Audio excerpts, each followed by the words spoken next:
Morning. Origin आणि evolution हा lesson complete केलाय बा आपण.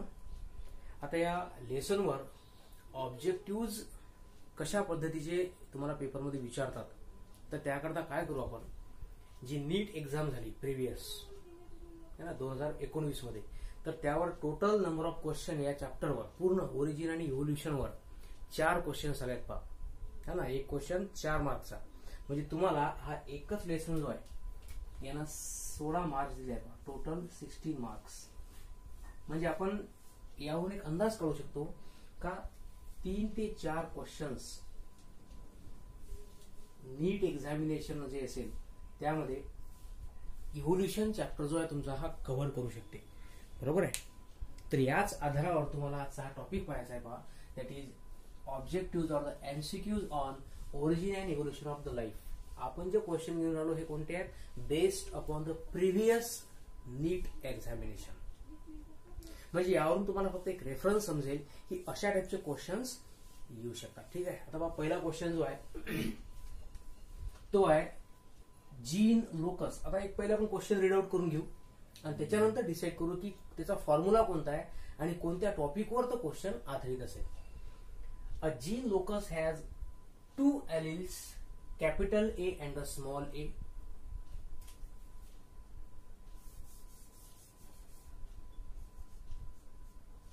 Allele capital A and small a.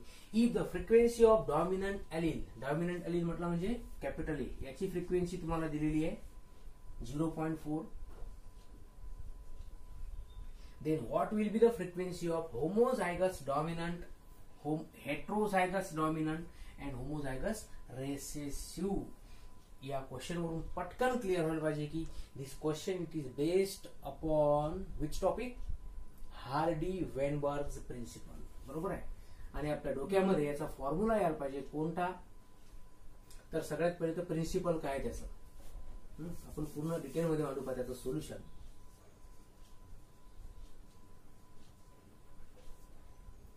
Hardy-Weinberg's equilibrium, or it is also called as the principle.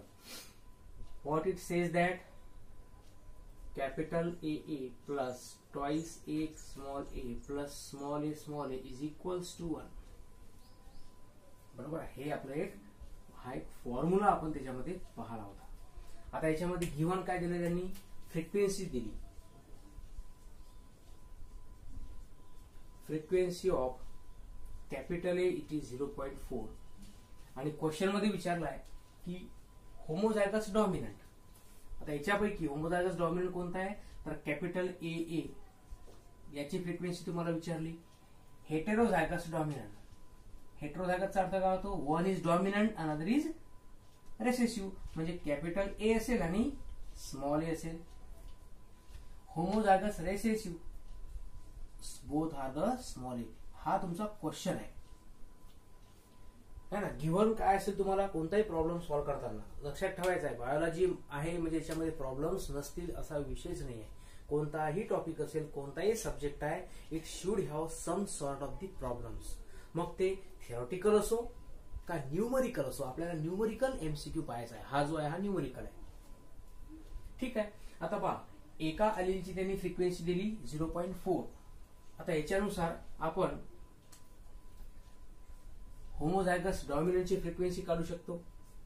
Capital A is equal to 0.4 multiplied by 0.4, that will be 0.16 किंवा 16%.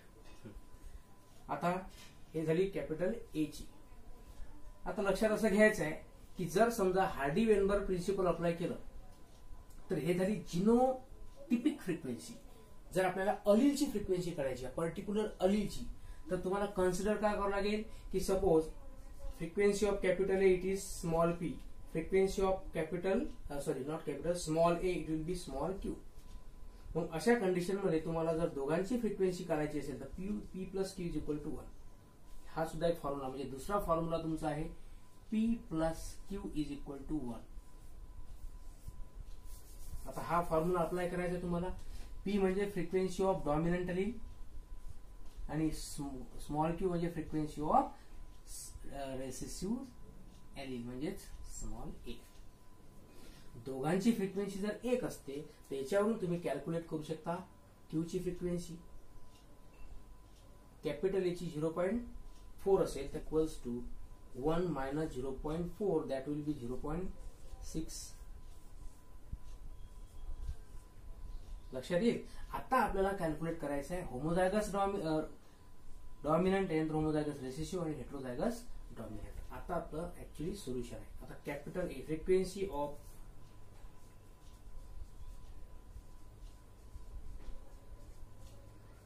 Capital A equal to काय असेल 0.4 multiplied by 0.4 that will be 16. हे इथे आपण calculate केलं. त्याच्यानंतर frequency of capital A small A. आता लक्षात ठेवायचं आहे जेव्हा आपण हेटेरोझायगसची फ्रिक्वेन्सी कॅल्क्युलेट करतो तर फॉर्म्युल्याच्या नुसार कॅल्क्युलेट करायची आहे. फॉर्म्युला काय सांगतो की जे हेटेरोझायगस इंडिव्हिज्युअल आहे it is present in twice. कारण हा सगळा पुन्नेट स्क्वेअरचा खेळ आहे. जर आपण पुन्नेट स्क्वेअर पाहिला याचा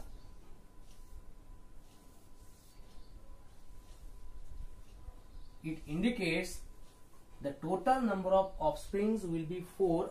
Among that one individual will be homozygous dominant, one will be homozygous recessive, and 2 will be heterozygous dominant. म्हणजे हा जो डॉमिनंटचा पार्ट आहे आणि हेटेरोझायगस ह्या दोन फॉर्म मध्ये तुम्हाला मांडायचा आहे. म्हणून कॅपिटल ए स्मॉल ए ची फ्रिक्वेन्सी काढताना तुम्हाला त्याला 2 न काय करायचं आहे मल्टिप्लाय करायचं आहे. So 2 multiplied by 0.4 and 0.6. 0.6 कोणाची फ्रिक्वेन्सी काढली आहे आपण बी ची आणि कॅपिटल ए ची 0.4. किती होईल 2 multiplied bye 6 into 4 that is 0.24 is equals to 0.48. हे झालं तुमचं सेकंड आन्सर. त्याच्यानंतर frequency of small A is equals to 0.6 multiplied by 0.6 that will be 0.36. It means the correct answer will be 1648. हे 0.16 ना 0.16, 0.48 and 0.36. So your third answer will be the perfect. So such type of question may be asked in the examination. एक formula लक्षात घ्यायचा आहे. जर तुम्हाला त्यांनी जिनोटाइपची frequency दिली तर अलीलची फ्रिक्वेन्सी काढता आली पाहिजे. अलीलची फ्रिक्वेन्सी दिली तर त्या जिनोटाइपची फ्रिक्वेन्सी काढता आली पाहिजे. आणि काही कठीण नाही आहे. 2 फॉर्म्युले तुम्हाला मी डिटेलमध्ये शिकवले आहेत. एक तर हार्डी वेनबर्ग प्रिन्सिपल, एक अलीलची फ्रिक्वेन्सी आणि एक जिनोटाइप. जिनोटाइपिक फ्रिक्वेन्सीचा फॉर्म्युला हा वापरायचा आहे. अलीलच्या फ्रिक्वेन्सीचा फॉर्म्युला हा वापरायचा आहे. Okay, now come to the next problem.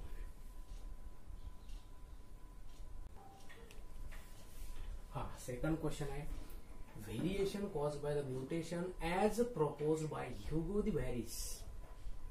Origin आणि इव्होल्युशन म्हटलंय म्हणजे त्या ठिकाणी थेअरीज ऑफ ओरिजिन आपण सुरुवातीला पाहतो. त्याच्यानंतर थेअरीज ऑफ इव्होल्युशन असे 2 कॉन्सेप्ट पाहिलेत आपण. चॅप्टर मधला एक पार्ट जसा तुमच्या सिलेबस मध्ये डिवाइड केलाय त्याच्यानुसार स्टडी केला पाहिजे. ह्युगो दी व्हेरिस थेअरी म्हटलं का आपण ती थेअरी कोणती कन्सिडर करतो दिलंच आहे म्युटेशनल थेअरी. पटकन ती थेअरी आठवली पाहिजे आपला.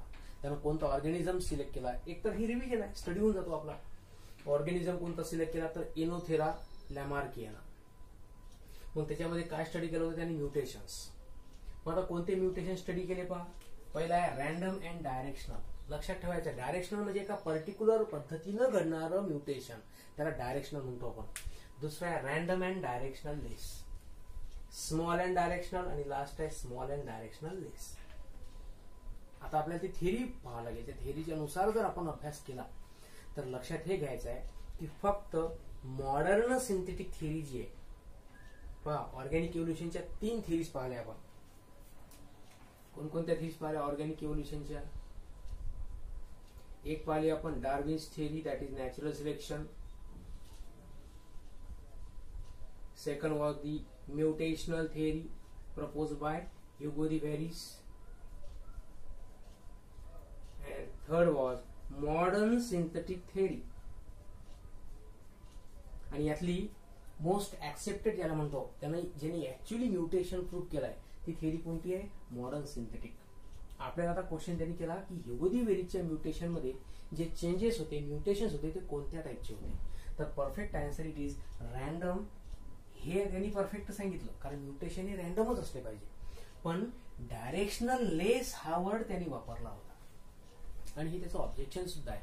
कारण कोणत्या पद्धतीचं आहे? ऍक्च्युअली डीएनए म्युटेशन आहे की जीन म्युटेशन आहे की क्रोमोझोमल म्युटेशन आहे, हे एक्सप्लेनेशन कोणी देऊ नाही शकलाय.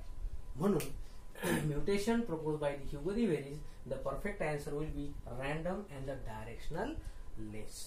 ओके. त्याच्यानंतर थर्ड वन,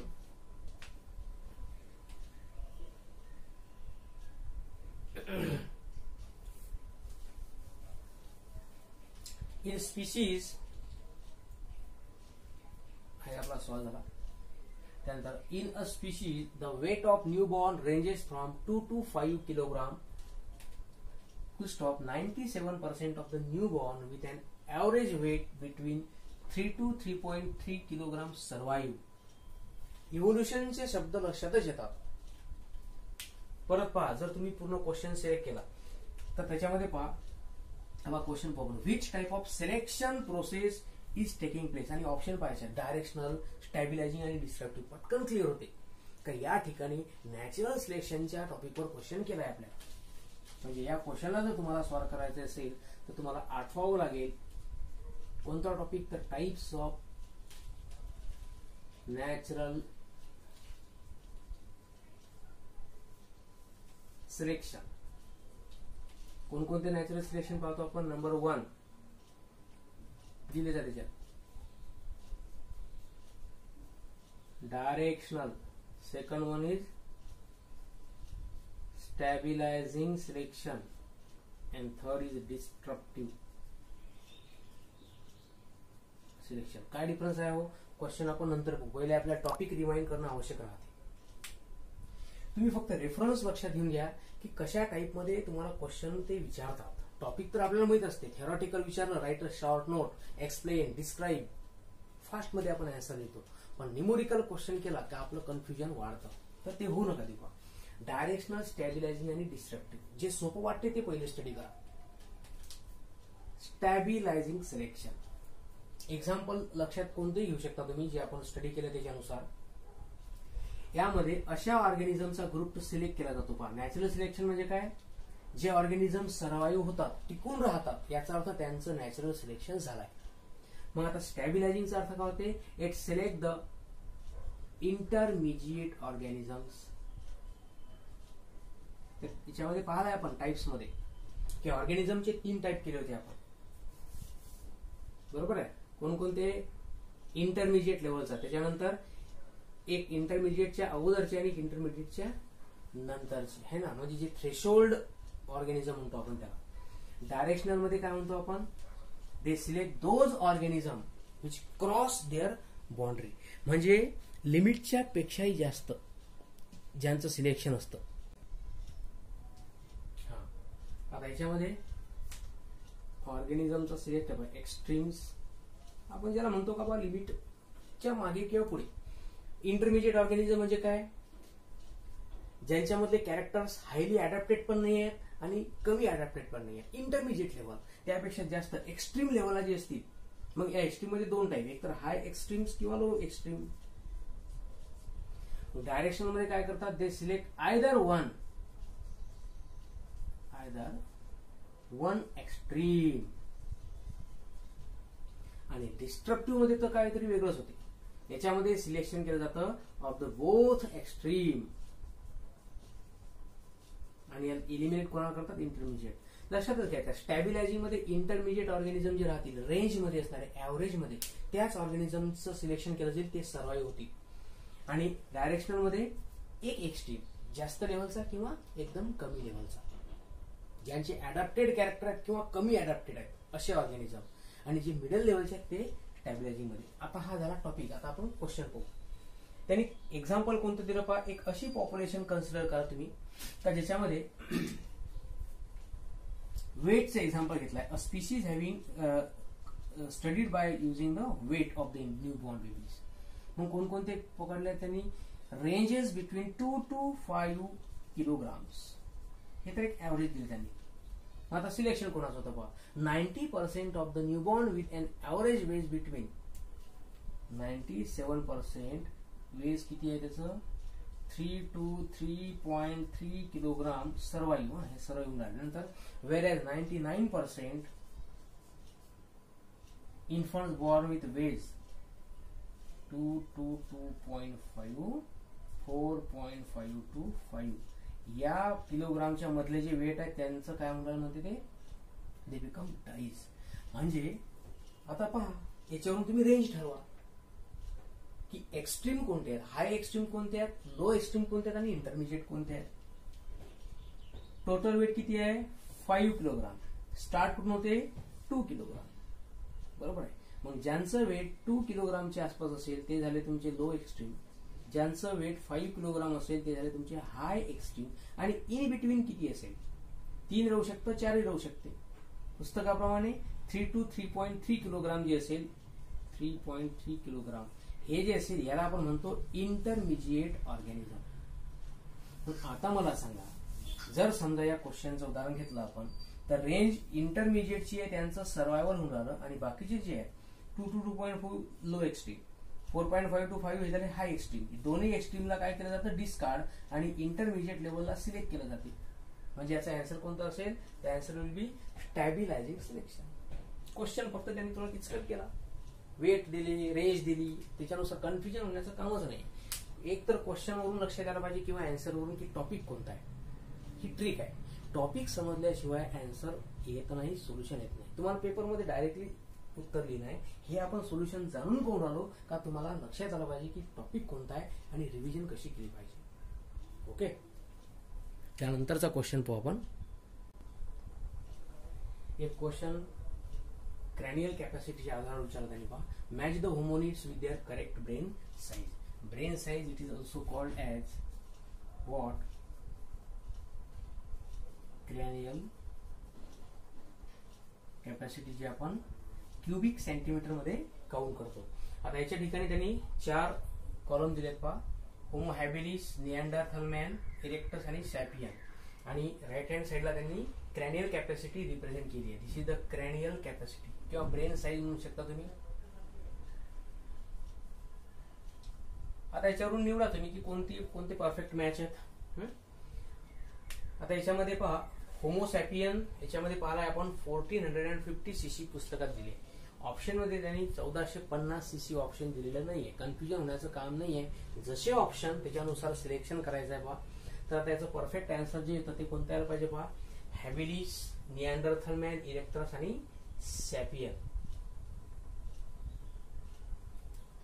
650 आहे ना 4 number 1400.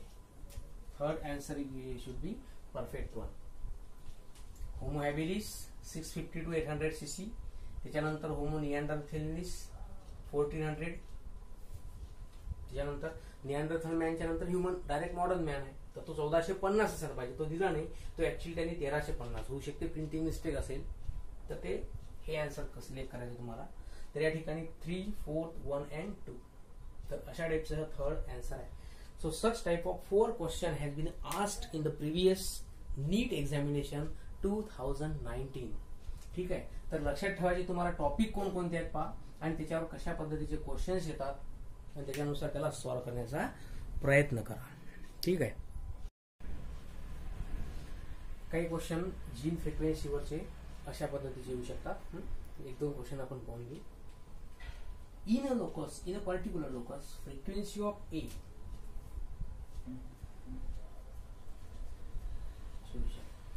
frequency of A is 0.6 and frequency of small a is 0.4.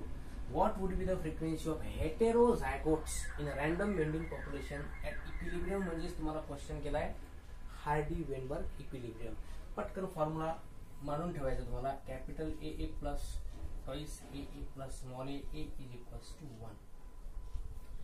आता याच्यावरून ए आणि डॉमिनंट आणि रेसेसिव्हची फ्रिक्वेन्सी दिली आणि विचारली आहे तुम्हाला हेटेरोझायगस इंडिव्हिज्युअलची. हेटेरोझायगोट इंडिव्हिज्युअल म्हटला म्हणजे तो कोणता असेल, कॅपिटल ए स्मॉल ए.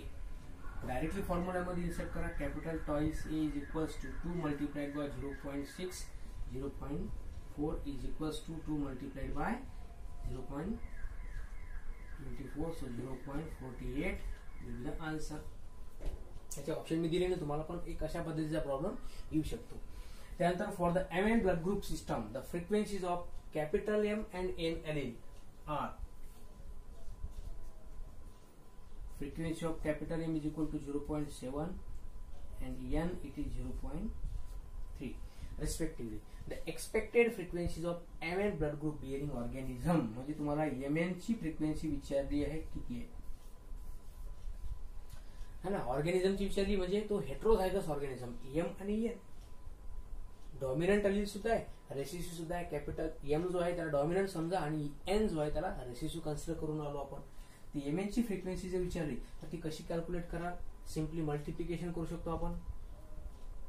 ऑर्गॅनिझमची विचारली, सगळ्यात पहिले आपण काय करू, एलील है ना. फ्रिक्वेन्सीज ऑफ एम एन अलीलची दिली त्यांनी, तर आपण पहिले हेट्रोझायगस एलीलला कॅल्क्युलेट करू. एम आणि एन ची फ्रिक्वेन्सी जर दिली आहे त्यावरून काय कॅल्क्युलेशन कराल तुम्ही, frequency of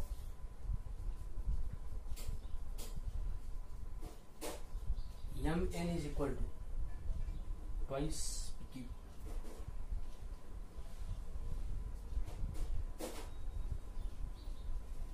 equal to twice multiplied by 0.7 into 0.3, 2 multiplied by 7 into 3, so 0.21, so it will be 0.42.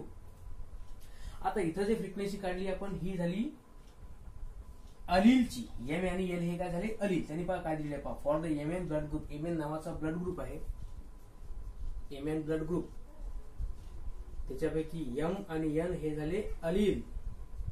जसं आपण पी आणि क्यू कन्सिडर करतो, म्हणजे एम ला पी कन्सिडर करा, एन ला ए क्यू कन्सिडर करा. पी आणि क्यू ची फ्रिक्वेन्सी दिली आणि इथं जी आपण काढली ती पी क्यू ची सोबत काढली. हेटेरोझायगस कंडिशनची आपण फ्रिक्वेन्सी काढली, ती येते 0.42%. क्वेश्चन मध्ये काय केलंय, expected frequency of M N blood group bearing organism. ऑर्गॅनिझमची फ्रिक्वेन्सी विचारली.